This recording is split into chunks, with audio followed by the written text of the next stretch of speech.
Vincent Malloy is 7 years old. He's always polite and does what he's told. For a boy his age, he is considerate and nice, but he wants to be just like Vincent Price.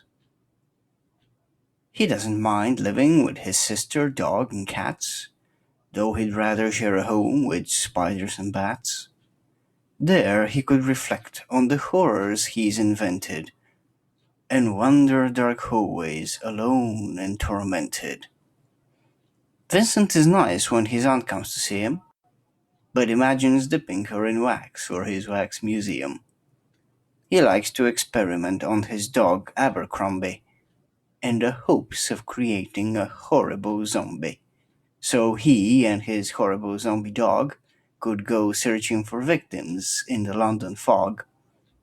His thoughts, though, aren't only on ghoulish crimes. He likes to paint and read to pass some of the times. While other kids read books like Go, Jane, Go, Vincent's favorite author is Edgar Allan Poe. One night, while reading a gruesome tale, he read a passage that made him turn pale. Such horrible news he could not survive, for his beautiful wife had been buried alive.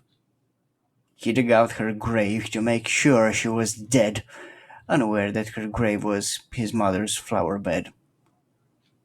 His mother sent Vincent off to his room. He knew he'd been banished to the Tower of Doom, where he was sentenced to spend the rest of his life alone with the portrait of his beautiful wife. While alone and insane and encased in his tomb, Vincent's mother burst suddenly into the room. She said, "If you want, you can go out and play. It's sunny outside on a beautiful day." Vincent tried to talk, but he just couldn't speak. The years of isolation had made him quite weak. So he took out some paper and scrawled with a pen, "I am possessed by this house and can never leave it again." His mother said, "You're not possessed, and you're not almost dead. These games that you play are all in your head. You're not Vincent Price, you're Vincent Malloy. You're not tormented or insane, you're just a young boy. You're 7 years old and you're my son. I want you to get outside and have some real fun."